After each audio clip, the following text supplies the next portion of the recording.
Alright. So before you guys say anything, I'm gonna go ahead and explain myself on why I ended up going with OEM Audio Plus.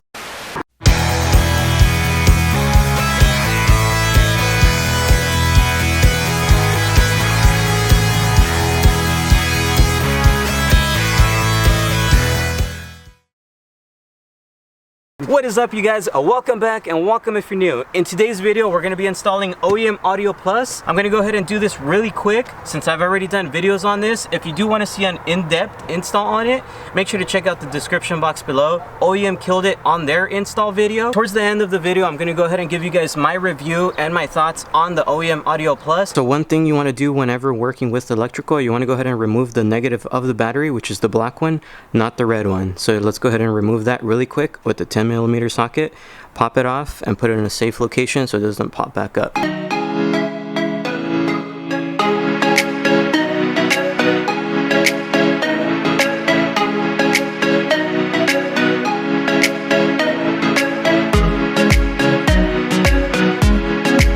So it was that simple to remove the speaker. I'm going to go ahead and show you just a couple differences on the kicker, the actual OEM Audio Plus that we're going to be installed. The main differences for this specific truck, which is also many other trucks, is of course you need the speaker itself. You're going to need to purchase a bracket. Another thing you're going to need to purchase if you do not want to splice things, you're also going to need to purchase a wire adapter like this just to make it plug and play. For the OEM Audio Plus, as you can tell, it already comes with the bracket, so you don't need to add anything, you don't need to buy anything else or anything like that. The speaker is literally 100% plug and play. So you're going to see how easy it really is. Drop it in, connect it. So before you guys do say anything about the front speakers, I want to show you now the rear ones. So you're going to notice, so this is going to be the OEM Audio Plus. Once again, it does come with the bracket, it comes with the foam to go ahead and keep it from vibrations. It comes with the tweeter. Gotta hook it in. Daddy. And that's it.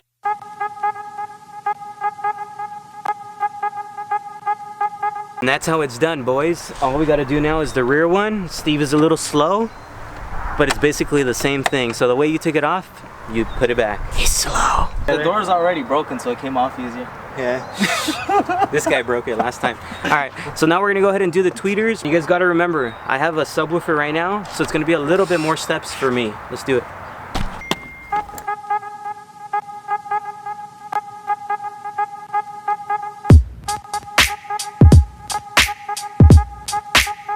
Something that I really love, and the reason why I ended up purchasing the OEM Audio Plus instead of sticking with the kickers, I'm gonna go ahead and roll this seat down and you guys are gonna see something. I have to remove my storage panel, which, I mean, it's not a big deal, it's just one of them, at least it's not the big one, but still, we're gonna make things easy. I'm gonna go ahead and remove this whole seat. It's gonna make the install a lot easier. Just like that. Next thing, I'm gonna go ahead and take this thing out. You're gonna see what OEM does. Right here in the kick panel, there's going to be one screw over here. You literally just unscrew it. You could do it by hand. It's not hard. I already did it. Then you can pop this off. I removed the power wiring and I removed a bunch of other wiring that had to do with the aftermarket system. Now we just have these two wirings left. These two are connected to the stereo. So let's go ahead and remove this and break it. No, I'm just kidding. Just with the plastic removal tool. At least we're almost done. That's what counts. So if you guys have a microfiber towel, like legit. I know. We use those a lot. I'm gonna go ahead and remove the harness, the aftermarket harness I had to put to install an amplifier to this bad boy. Alright, so time to say bye-bye to this. I remove all 4 bolts off this thing. Nice and easy. The reason we're taking these bolts off is because the amplifier is going to mount under this. So removing this is just going to make it a lot easier to install. You'll see. Right off the bat, you guys can tell this looks a lot cleaner than when we had the regular amplifier. Back the seat, just like that. We're going to feed the wiring, and if you could tell there's a slit here, it's going to come out through there. You want to have it at least 6 to 10 inches out like this. You're going to look for the ground one. So this is going to be your ground. And this one, you're going to go ahead and stick it back in. Now that we fed it back underneath, you're going to notice there's a ground bolt here. We're going to go ahead and remove that and connect it there. Let's do it. As you can tell, they're connected together now. Let's go ahead and put the bolt back. Nice and clean, nice and easy. So this is another selling point of mine. As you can tell, the amplifier is super small, and as stated before this, it does go underneath the seat. Go ahead and play with it. Comes right off, just like that. So let's go ahead and connect this. Nice and straight. Bring down the locking position. Back here underneath the seat, latch that over. It's connected. The amplifier is bolted onto the under the seat. So now this little thing, it's not going to go back where it was, which it was here before, because now you have the bolt in there. So then you just grab it, and on the actual OEM Audio Plus, it has a little hole insert right there, and now that's where you're going to go ahead and reinstall. Now with this, you're going to just go ahead and put it off to the side for now. It's going to be for your subwoofer. And go ahead and get this black end. And we're going to go ahead and feed it through and bring it back out around here. Once you've done so, you're going to notice on the amplifier itself, you have 2 left over. This 500 series, you could add a different amplifier to it and another subwoofer. I'm going to get the one that the black connector that I got that's for the subwoofer. I'm going to get the white connector that's coming from the amplifier, and we're going to go ahead and connect the two. What we're going to do, and this is still the subwoofer wiring, we're going to go ahead and run it to the back. Your wiring for the subwoofer. We're not going to reinstall this yet, but we're going to go ahead and cut out a 1-inch hole on this side. That way we can feed the connector through there. I'm going to reinstall this bad boy. Now you want to go ahead and get your storage panel. We're going to reinstall it after you cut the 1-inch hole. Now that the storage panel is installed, this literally fits in there, so it's going to look nice and clean. Let's go ahead and connect this. It fits right inside. If you want to remove it, you just go ahead and pull it forward and it pops right out. But as you can tell, clean. I mean, this looks seriously factory with a punch. So let's go ahead and keep going. Now that we're done putting everything back, it looks nice and clean OEM. As I told you guys, it's the selling point. This may look really hard, but it's no joke. Anybody can do this. It's gonna have to run through here. Once we're in this position here, as you can tell, we brought out the wires.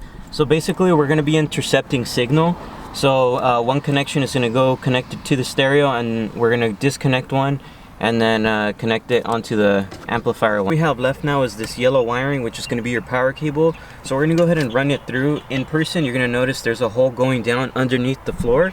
So that's where we're gonna run it through. I do recommend getting a clothes hanger, opening it up like this, taping it on and running it just like that. Let's go ahead and reinstall this. The last steps, get your clothes hanger. You're gonna wanna go ahead and feed it through that grommet right there, and it's gonna go ahead and heat shield provided. Put the yellow wirings inside. To install the heat shield, you get the provided zip ties that do come with it, and you're gonna go ahead and zip tie it along the way, all the way towards the battery. And looking at these 2 wires here that we brought from the inside of the truck, if you do notice, there's gonna be 2 wirings that are coming out. We're only going to use the one that does say A on it, and the reason why is because I only have 1 amplifier. The new series, which is on the 500 series that I have for OEM Audio Plus, you could also add a secondary amp just specific for the subwoofer, and you could also add another subwoofer as well. So we're only going to be using A since I only have 1. I'm not going to use this one, so all I'm going to do is I'm going to go ahead and tape it off just to make it safe, and that way nothing touches it. Grab this one that has the fuse. Before you do connect anything, you want to make sure to open this up, and a fuse does come provided. You want to go ahead and insert it. Once it's inserted, now you can go ahead and go to your positive of the battery. Go ahead and get the positive of the amplifier. Go ahead and connect it. Put the bolt back. Alright, so now all I got to do is clean up everything and clip off all of the zip ties. Go ahead and of course now reconnect your negative of the battery and close this up. Test it, and I'll let you guys know my thoughts. All right. So before you guys say anything, I'm gonna go ahead and explain myself on why I ended up going with OEM Audio Plus. The question that I did end up getting in my previous video, you guys asked me why I ended up going from Kicker to OEM Audio Plus. I already had my eyes on OEM Audio Plus. Just at the time, I couldn't afford it. I'll be honest, I had to save up and purchase this thing.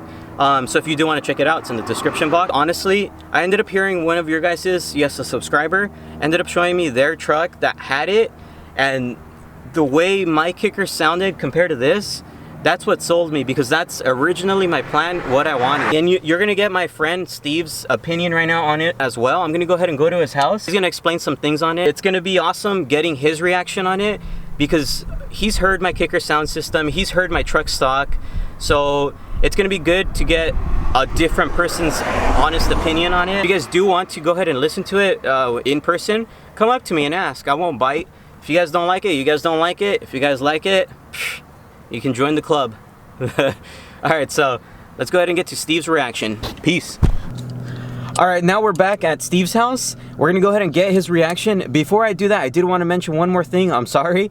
But something cool about the OEM Audio Plus that I noticed is any song you play, whether it's rap, hip-hop, country, rock, anything, in my opinion, it sounds like it's fine-tuned for anything you choose. So right now we're gonna go ahead and get his reaction. Before we do that, one more thing. Make sure to go follow me on Instagram for behind the scenes on a lot of things. So go follow me, it should be right here. Let's go ahead and get this guy's reaction and see if it's good or not. You ready?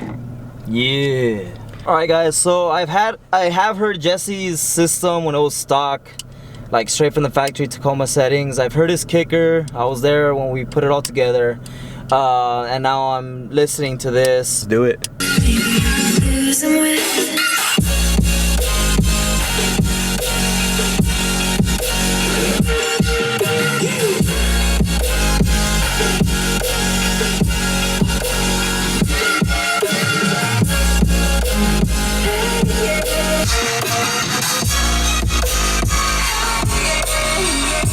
Alright, be as honest as you can. I don't want to lie to them.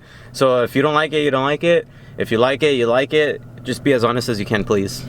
I mean, with how clean the install is, because I think his kicker system was louder, but it wasn't as clean of an install, and the mids and highs weren't as crisp as this was. With the kicker, it was really loud. Like it did have more bass than this, but it's a lot more crispier. It's a lot more like neutral sounding. Like it's like you took a good system and just turn up the decibels. Like you just made it louder, and it still sounds real clear. And as you saw, we had it on max. And I know, like, I don't know about how many people like put their systems on max. You start getting distortion, and you don't get none of that with this, which is what I like. I stated this, I think, in the earlier, but if you do want something with some crazy bass, you might not get that with this. I'll be 100% honest. But if you guys are looking for clarity and something that only the people inside your car can hear it and nice and crisp, then maybe this is the way you should go. These are the settings I currently have it at. This is probably not where I'm gonna keep it 100%. I'm still kind of playing with it. But when you do go install it, if you guys do end up getting it, make sure you guys start with everything in the middle. So basically like that and like that. Hear it for a couple hours, maybe a couple days, and see if you like it or not, then start messing with this. If you guys like this video, please make sure to like, comment, and subscribe. And remember, we're having a lot of trail runs and events coming up, so stay tuned for that, and make sure to follow my Instagram for a bunch of behind the scenes stuff. Yeah. Yeah. Yeah. Yeah. Hi, Mom. Yeah. Alright, you guys, now on to the magnet size, the question that everyone was asking me about. So if you guys did last this long in the video, I'm going to go ahead and explain a little bit on why OEM Audio Plus did end up going with a small magnet size in the front. It tripped me out, and I'm pretty sure it's going to trip you guys out a little bit. It's something that it's weird. You'll see why. I will be honest though, when I did receive the speakers, I was a little bit pissed. I was a little bit disappointed, and I was just like, what the heck is this? Why did all my money go into this and I'm getting a small magnet? Believe me, I'm there with you guys. That's why I'm here right now, to go ahead and explain a little bit on it. Here we have the OEM audio speakers. Let me go ahead and flip them over so you guys can trip out with me. Alright, let's go ahead and flip the first one. Let's go ahead and flip the second one. First off, when you touch them, and I think I stated this in the video, the rear ones are a lot heavier. They're even heavier than the other speakers that I had previously. These speakers here, they're light. I ended up calling OEM Audio Plus, and I asked them a question. Why is the front speaker magnet a lot smaller than the rear speaker magnet? So back here, you do have a 6.5 for the rears. In the front, you do have a 6x9. So when they gave me the answer, this really tripped me out, but I guess it does make sense. What they ended up telling me was this magnet back here is made out of ferrite. So ferrite is usually used in almost every application of speakers. It does give you power, but with this other one, this one's made out of a neodymium, which is 20 times more powerful, I believe, and more dense on this. I will make sure to leave a link down below so you guys can go ahead and read up on it. But like I stated, I ended up calling them and I just asked them why. Their basic answer was just in the front, they wanted to go with the smaller magnet size, and instead of going with a bigger one, just so that way it doesn't get in the way of anything important like a window regulator or many other things, so it's not rubbing up against it. Without it, they said that they would need brackets to go ahead and push out the speaker so it's not hitting. Ended up stating that they went this route, which is a lot more expensive than this magnet. to produce something that's a little bit easier for the customer to install and just a plug and play. Almost every speaker brand does go with it because it's a lot cheaper. It is powerful, but it's a lot cheaper to make versus this one. Look it up and you'll see for yourself what I'm talking about. So I hope you guys understood that. I know I went kind of quick on it, but it's a straight up answer. I mean, there's nothing really to it. You guys can read up on it. Links down in the description box below if you guys want to read the differences on neodymium versus ferrite. So as stated one more time, ferrite is usually used in almost every speaker out there because it's a lot more cheaper and easier to manufacture and put out to the customer.